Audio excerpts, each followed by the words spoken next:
우리가 살아가면서 수많은 시험 그리고 시련 이런 고난에 직면합니다. 때로는 돈 때문에, 때로는 자녀 때문에, 때로는 건강 때문에, 때로는 그런 인간 관계에서 오는 그런 문제들 때문에 시험에 들거나 이렇게 힘들어하게 됩니다. 이런 고난이나 시련이 두려운 것은 다른 것이 아니라 내 자신을 완전히 잃게 만들고 또 마음속 깊은 좌절감과 분노로 가득 차게 하기 때문에 그렇습니다. 왜? 내가 할 수 있는 것이 아무것도 없는 것 같으니까, 내 힘으로 어떻게 할 수 있는 것이 없는 것 같으니까 거기서 오는 죄책감과 좌절감 그리고 분노가 그 시험 앞에서 더욱 우리를 힘들게 한다라는 거죠. 그러나 오늘 우리는 이러한 시험에 관해서, 이러한 시련과 고난에 관해서 우리의 상식을 깨어버리는 그런 놀라운 말씀으로 시작되는 오늘 말씀을 발견하게 됩니다. 오늘 본문 2절을 보시면 한번 볼까요? 1장 2절 한번 읽겠습니다. 시작. 내 형제들아, 너희가 여러 가지 시험을 만나거든 온전히 기쁘게 여기라. 아멘. 무슨 말입니까? 어려운 시련이나 고난이 왔을 때에 그것을 외면하거나 피하려고 하지 말고 정면으로 받아들이라는 겁니다. 기쁨으로 시험을 대하라는 말씀으로 이 야고보서 서신은 시작하고 있습니다. 여기 앉아 계신 성도님 중에서 어느 누구도 이 환난이나 시련을 기뻐하시는 분들은 아마 한 분도 안 계실 겁니다. 그것은 저도 마찬가지입니다. 별일 아니지만 저도 어제 아침에 시련이라고 해야 될까요? 좀 시험이라 해야 될까요? 좀 받았습니다. 오전에 이제 신방을 가기 위해서 차를 타고 아파트에 있어서 나왔습니다. 근데 이제 어떤 아주머니가 아파트 주차장을 가로질러 가지고 운전을 해가지고 저랑 이제 부딪힐 뻔했어요. 전 너무 놀랐습니다. 너무 놀라가지고 창문을 내려가지고 아주머니 저쪽으로 돌아가셔야 됩니다. 그게 이 아파트 규칙입니다.라고 하면서 놀란 가슴을 쓸어내렸죠. 그랬더니 뒷자리에 앉아있던 남편인 것 같아요. 창문을 쫙 열더니 알았다고 안 합니까? 알았어요. 예, 이 이야기를 하시는 거예요.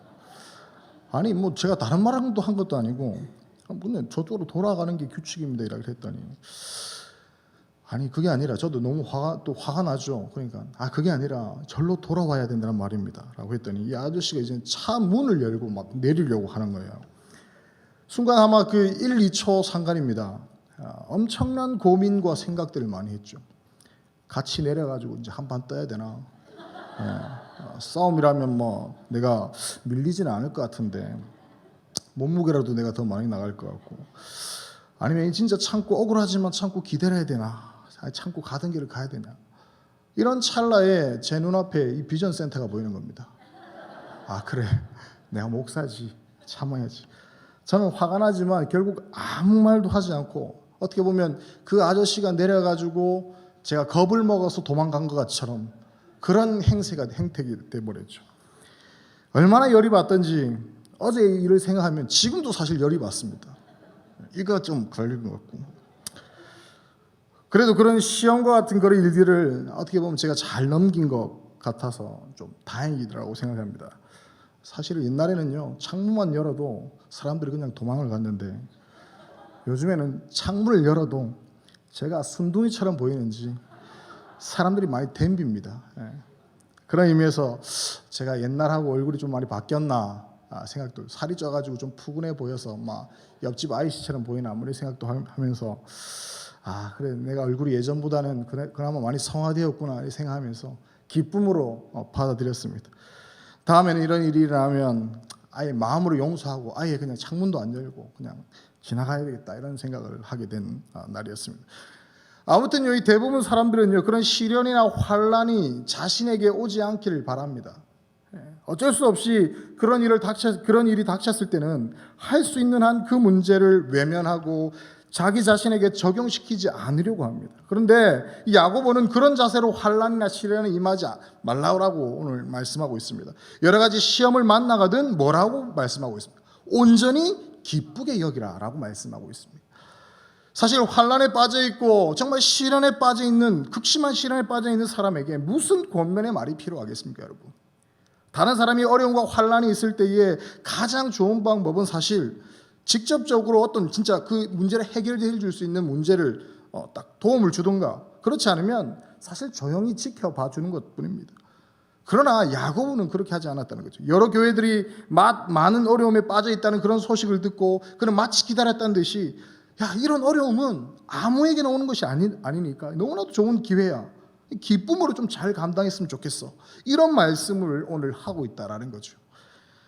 믿음으로 인해서 많은 시련을 당하고 또 가난으로 고생하며 질병으로 어려움을 겪던 이 여러 교회들은 오늘 이전 말씀대로 여러 가지 시험에 그 당시 빠져 있었습니다. 구체적으로 그들이 어떤 환난과 고통 가운데 있었는지 우리는 알 수 없습니다. 그러나 야고보 사도는 그들에게 여러 가지 시험들 가운데서 온전히 기쁘게 여기라라고 권면하고 있다라는 거죠. 이것이 가능한 것은 그들이 그리스도인이기 때문에 그렇습니다. 물론 우리 그리스도인이라고 해도 성향이 다 같지는 않습니다. 말씀과 현실 가운데서 어떤 분들은 말씀에 기울여져서 사는 분도 계시는 반면에, 또 어떤 분들은 그리스도인이라 하지만 현실편에 기울여져 사는 사람들이 있습니다. 말씀 쪽에 기울어진 사람들은 어떻습니까? 이런 분들은 늘 자신의 부족함을 느낍니다. 주님께서 이렇게 하라고 말씀을 하시는데 내 안에 죄악된 본성들이 있어가지고 도무지 그렇게 되지 않는 것들을 발견하게 된다는 거죠. 그래서 속으로는 말씀은 이렇지 않은데 왜 나는 이런 식으로 넘어지는 걸까? 아무리 왜 말씀을 들어도 왜 나는 도대체 변화되는 게 없을까? 왜 이전과 이후의 삶이 똑같을까? 라고 생각하면서 자신의 부패한 본성을 보고 고민하고 답답해한다는 거죠. 그런데 그렇게 말씀에 기울어져 있던 사람들에게 갑자기 어려움이 닥치면 어떻습니까? 올 것이 왔구나라고 생각한다는 거죠. 지금까지 마음속으로 결단을 내리지 못한 그런 것들에 대해서 결단이 막 내려지고 신앙이 한 단계 성숙하는 그런 경험을 하게 된다는 겁니다. 자신에게 닥친 환난이 지금까지 자신을 사로잡고 있던 모든 사슬을 다 끊고 하나님 앞에 담대하게 나아가는 그런 힘을 준다라는 겁니다. 그래서 자신에게 닥친 이 환난을 너무나도 기꺼이 받아들인 나머지 마치 다른 사람 보기에는 기쁨으로 그 시험을 받아들인 것처럼 또 실제로도 고통 가운데서 기뻐한다라는 것입니다. 말씀 가운데 있는 사람들이 그렇다는 거죠. 그러나 말씀을 가까이 하지 않는 그런 그리스도인은 어떻습니까? 말씀을 가까이 하지 않는 그리스도인, 고통이 오고 시련이 와도 왜 이것이 왔는지 알 수가 없습니다. 아니, 내가 교회에 빠지도 않고 교회 봉사도 열심히 하는데 왜 이런 일들이 나에게 일어나는지 도무지 알 수 없다라고 한다는 거죠. 그래서 하나님이 나한테 너무하신 것이 아니냐라고 생각한다는 거죠. 아니, 급기야는 이런 하나님이라면 내가 믿지 않겠다. 아니, 내가 그동안 한 게 얼만데, 내가 그동안 봉사한 게 얼만데, 내가 낸 헌금이 얼만데, 이런 생각을 하면서 내 이런 하나님이면 나는 믿지 않겠다. 이런 교회라면 내가 다니지 않겠다라는 생각까지 하게 된다라는 거죠. 우리가 이 두 부류의 사람에게서 무엇을 알 수가 있습니까? 그리스도인은 항상 말씀 앞에서 자기 자신을 살펴보아야 한다는 것입니다. 그렇지 않으면 시련이나 시험이 왔을 때에 이것이 왜 왔는지 또 이것이 무엇을 의미하는지 전혀 알지 못하고 오히려 가지고 있는 믿음마저도 많은 손상을 입고 실패로 끝나고 만다라는 거죠.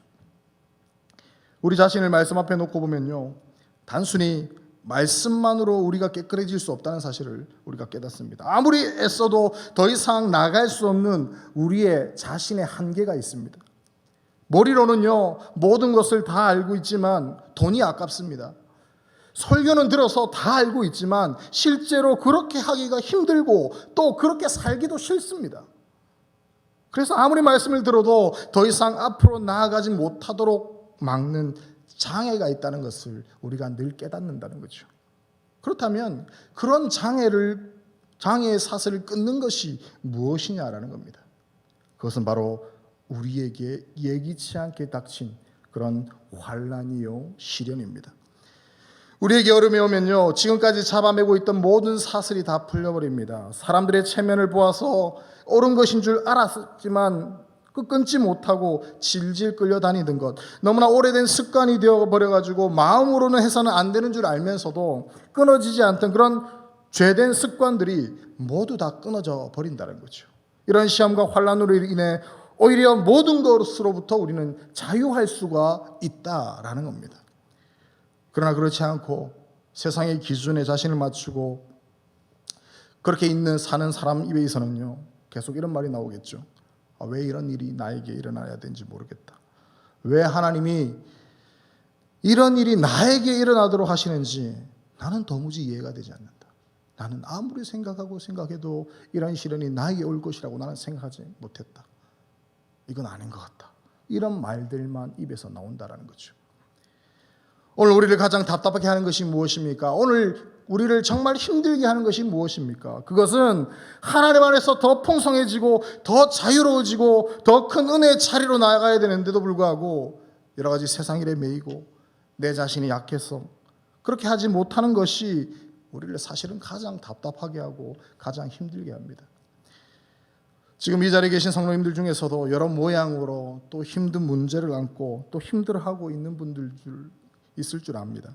그렇다면 그것 자체에 매이지 말고 그 시련이 온 이유와 그것을 통해 얻어질 유익을 생각하고 적극적으로 또 기쁨으로 그 어려움을 받아들이라고 오늘 본문에서 우리에게 말씀하고 있다는 것입니다. 야고보 사도는 믿는 우리들이 시험을 당할 때에 온전히 기뻐해야 할 이유를요, 오늘 본문 3절 4절에서 이렇게 말씀하고 있습니다. 우리 3절 4절을 함께 읽겠습니다. 시작. 이는 너희 믿음의 시련이 인내를 만들어내는 줄 너희가 알미라. 인내를 온전히 이루라. 이는 너희로 온전하고 구비하여 조금도 부족함이 없게 하려 함이라. 아멘. 여기서 이제 중요한 표현이 믿음의 시련인데요, 이 모든 어려움이 생기는 이유가 무엇입니까? 그것은 우리가 가지고 있는 그런 믿음과 관련되어 있습니다. 그것은 우리가 다시 말해서 나의 믿음을 시험하고 한번 달아보는 것입니다. 하나님께서는 우리에게 갑자기 닥친 어려움을 통하여서 우리의 믿음이 진짜인지 가짜인지 한번 시험을 해보신다는 거죠. 사람이 어려움을 당해보면요, 자신이 고백한 그 신앙이 얼마나 진실된 것인지 알 수가 있다는 것입니다. 그러나 이것은 단순한 그런 테스트로만 끝나는 것이 아닙니다. 이 시련은 우리를 만들어가는 그런 연단의 과정이기도 합니다. 보통 지난달에 우리가 수능을 치긴 했지만 학교나 이런 기관에서 시험을 치면 어떻습니까? 시험을 잘 친 사람도 있고 또 시험을 못 친 사람도 있습니다. 그런데 하나님의 시험은 그렇지 않다는 거죠. 하나님의 시험은 그 시험을 겪으면서 사람이 성숙해지기 시작합니다. 그동안 우리가 어떤 이유로 전혀 성장하지 못하고 있었다면 이런 시련을 통해서 더 기도하게 되고 더 말씀을 읽고 결단하게 되고 그 결단을 내리면서 전혀 다른 사람으로 우리가 변하게 되더라라는 것이죠. 가장 대표적인 것이 뭐냐면 바로 이런 시험을 통해서 우리에게 인내심이 생긴다라는 것입니다. 그런데 이 신앙이 어린 사람의 특징이 무엇입니까? 자기가 생각한 것이 당장 이루어지지 않으면요, 쉽게 낙심해버립니다. 금방 무엇인가 되지 않으면 쉽게 포기해버립니다. 그러나 시련을 통과한 성도들은요, 인내심을 가지게 됩니다. 왜냐하면 하나님의 시간과 우리의 시간이 다르다는 것을 알기 때문에 그렇습니다. 그래서 인내하지 못하는 자는요, 결코 사용될 수가 없습니다. 우리가 급할 때 하나님은요, 어떻게 보면 전혀 급하지 않으세요. 그런데 우리가 급하지 않을 때에 또 하나님은 급하세요. 하나님의 백성의 기본적인 자세는요, 시간을 나에게 맞추는 것이 아니라 하나님께 시간을 맞추는 것입니다. 자기는 그 자리에 머무르고 싶어도 하나님이 서두르시면 자신도 서둘러야 됩니다. 자기는 급하지만 하나님께서 아무런 반응이 없으시면 우리가 조용히 기다려야 됩니다. 하나님의 시간과 나의 시간을 맞추는 것보다 더 중요한 훈련은 없다라는 거죠. 하나님께서는 때때로 우리의 기도에 전혀 응답하지 않으시고 그냥 내버려 두심으로써 우리의 믿음을 달아보시고 우리로 하여금 하나님의 시간에 맞추게 한다라는 것이죠. 여러분, 누가 주인이고 누가 종입니까? 하나님이 주인이고 우리가 종입니다. 하나님이 주인이고 내가 종입니다. 그러면 하나님이 어느 쪽으로 인도하시는가 거기에 민감하고 거기에 맞추어서 자신을 포기하는 훈련을 해야 된다는 겁니다. 그것이 된 사람은 무엇이든 할 수 있다는 거죠. 그 사람은 어떤 일을 시켜도 넘어지지가 않습니다. 인내를 이루지 못한 사람은 일시적으로는 열심을 낼 수 있을지 몰라도 오래 견디지 못하고 결국 쓰러지고 만다는 거죠. 여러분, 하나님께서는요, 우리를 이 일회용 데일밴드처럼 그냥 사용하고 그냥 버리는 그런 것을 원하지 않으십니다. 시간이 가면 갈수록 더욱더 귀한 그릇으로 우리를 만들어 사용하십니다. 한번 꺾여서 낮아지는 훈련을 받은 자만이 아무리 사람들이 칭찬하고 축켜 세워도 거기에 넘어가지 않고 하나님 앞에 자신을 쳐서 복종시킬 수가 있다는 거죠. 하나님께서 나를 낮추시는 것은 나를 끝까지 아름답게 쓰시려는 그 하나님의 계획입니다. 야고보 사도의 말처럼 여러분, 인내를 온전히 이룰 수 있기를 바랍니다. 그러면 끝까지 넘어지지 않고 주님이 주신 사명을 영광스럽게 감당할 수 있습니다. 끝까지 영광스럽게 자기가 달려갈 길을 달려가는 비결은 미리 꺾이는 겁니다. 미리 낮아지는 것입니다. 미리 엎드리는 것입니다. 미리 순종하는 것입니다. 그리고 주님이 나를 사용하실 때까지 우리가 끝까지 기다리는 것입니다. 야고보 사도는요, 시험 중에서 우리에게 가장 필요한 것은 오늘 본문 5절에 뭐라고 말씀하고 계시냐면 지혜라고 말씀하고 계십니다. 우리 5절을 한번 읽어볼까요? 5절 시작. 너희 중에 누구든지 지혜가 부족하거든 모든 사람에게 후히 주시고 꾸짖지 아니하시는 하나님께 구하라. 그리하면 주시리라. 아멘. 우리가 이 시련과 고난을 당했을 때에 가장 중요한 것은 지혜를 얻는 것입니다. 우리는 평안하면 고민하지 않습니다.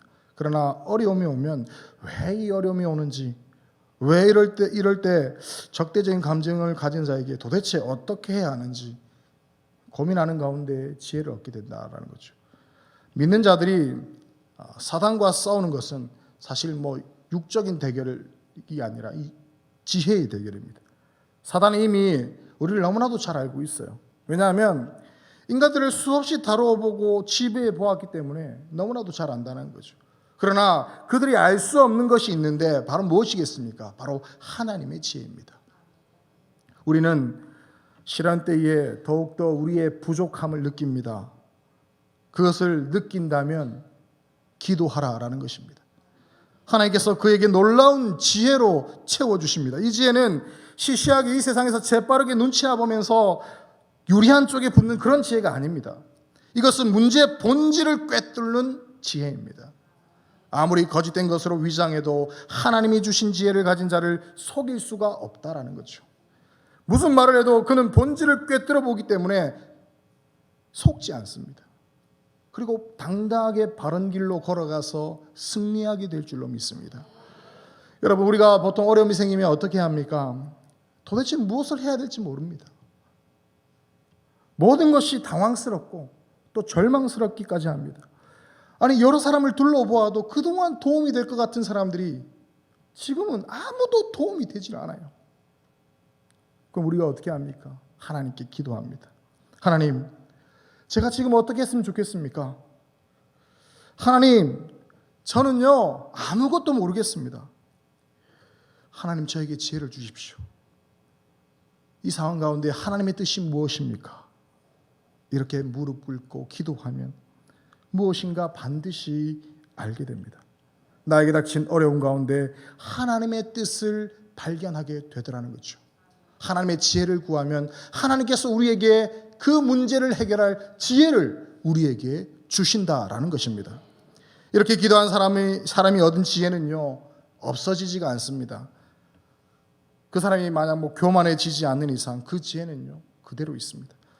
그리고 놀라운 통찰력을 가진 사람이 된다라는 겁니다. 이런 사람이 사단과의 싸움에서 이길 수 있게 됩니다. 어려움이 왔을 때 지혜를 얻어야 됩니다. 만일 어려움이 왔을 때 지혜를 얻지 못한다면 가장 좋은 기회를 놓친 것입니다. 그 지혜를 얻는 방법, 바로 하나님 앞에 엎드려서 기도하는 것이 바로 그 지혜를 얻는 방법인 줄로 믿습니다. 우리 6절 7절을 다시 한번 볼까요? 6절 7절 시작. 오직 믿음으로 구하고 조금도 의심하지 말라. 의심하는 자는 마치 바람에 밀려 요동하는 바다 물결 같으니 이런 사람은 무엇이든지 주께 얻기를 생각하지 말라. 아멘. 자, 시련이 왔을 때에 하나님 앞에 무릎을 꿇고 지혜를 주시도록 간구하지 않고 계속 세상적인 방법으로 해결하려고 하는 사람은 무엇과 같다고 말씀하고 있습니까? 바다 물결과 같다라고 말씀하고 있습니다. 바다 물결. 우리 잘 알지만 바다 물결은 이렇게 출렁출렁 됩니다. 출렁출렁 되는데 많이 움직이는 것 같은데 사실 실제로는 조금 더 움직이지 않고 그 자리에서 이렇게 움직이는 겁니다. 두 마음을 품으면요, 하나님으로부터 아무것도 얻을 수가 없다는 겁니다. 세상과 하나님 사이에 발을 양다리를 거치고 있으면 아무것도 얻을 수가 없다는 거죠. 시련이 오면요, 생각을 단순화시켜야 됩니다. 죽든지 살든지 하나님께 맡기고 오직 나에게 이 모든 것을 꿰뚫어 볼 수 있는 그런 지혜를 주시도록 간구하면 자신의 눈에 모든 것이 보이기 시작한다는 겁니다. 그는 이미 그 시험을 이기고 승리한 자가 된 것입니다. 물론 그렇습니다. 세상과 하나님 사이에 양다리를 걸치고 이 두 마음을 품은 사람에게도 시간이 지나면 어려움이 없어질 수 있겠죠. 또 형편이 나아질 수도 있을 겁니다. 그러나 그런 사람은 지혜가 없습니다. 지각이 없고요. 처음과 똑같이 어떻게 보면 미련할 뿐입니다. 이런 사람은 귀한 시련의 시간에 두 마음을 품은 결과 아무것도 얻지 못하게 된다는 거죠. 주님을 한번 바라보고 세상을 한번 나름대로 여기저기 한번 열심히 뛰어다녔지만 사실은 아무것도 변한 게 없는 사람이 된다는 거죠. 여러분, 무엇이 어렵고 정말 무엇이 고통스럽습니까? 정말 자신을 한탄하느라 그 기회의 시간을 무의미하게 보내시겠습니까? 아니면 그동안 어느 누구도 얻을 수 없는 가장 귀한 하나님의 선물을 얻으시겠습니까? 시련이 오면 이것이야말로 나의 모든 매었던 것들을 끊는 기회라고 생각하고 결단을 내리시기 바랍니다. 그러면요, 하나님께서 기뻐하십니다. 무조건 이것을 피하게 해달라고 기도할 것이 아니라 이 모든 것을 바로 바라볼 수 있는 그런 지혜를 달라고 기도했으면 좋겠습니다. 그러면 후히 주시고 꾸짖지 않는 하나님께서 지혜를 주실 줄로 믿습니다. 사랑하는 은한교회 성도 여러분, 어떤 성도가 가장 풍성한 성도이겠습니까? 그것은 두말할 나위 없이 이 고난을 통과한 성도입니다. 그러나 한 번도 고난을 경험하지 못한 자는 늘 두려워하겠죠. 언제나 자기 문제고 자기 이야기밖에 할 수 없습니다. 그 많은 재주를 가지고 있지만 마음에 넉넉함이 없어서 쓸 수 없는 사람이 되고 맙니다. 그러나 고난을 통과한 사람은 누구 한마디만 하면 그 사람이 어떠한 상태에 있는지 정확하게 알아내고 가장 효과적으로 도울 수 있습니다. 이런 사람이 바로 보배고 사단과 싸움에서 가장 능력 있게 싸울 수 있는 사람인 줄로 믿습니다. 여러분 앞에 혹시 시험이 찾아왔습니까? 여러분 앞에 혹시 고난과 시련이 찾아와 있습니까? 여러분, 기뻐하실 수 있길 바랍니다. 그 시험이 우리를 연단시킵니다. 그 고난과 시험을 경험함으로 우리는 그동안 나를 묶고 있던 모든 것에서 그 고난을 통하여서 자유하게 될 줄로 믿습니다. 시험과 시련 앞에서, 고난 앞에서 기뻐하실 수 있길 바랍니다. 고난과 시련은 하나님의 선물인 줄로 믿습니다. 저와 우리 은한교회 성도는 이러한 시련이 올 때에 가장 귀한 것을 얻는 사람이 되길 바랍니다. 그리고 그 고난과 시련을 통과하여서 정금과 같이 되어서 세상의 보배로 쓰임받게 되는 저와 여러분 되기를 주님의 이름으로 축원합니다. 우리 말씀을 생각하면서 한번 기도하겠습니다.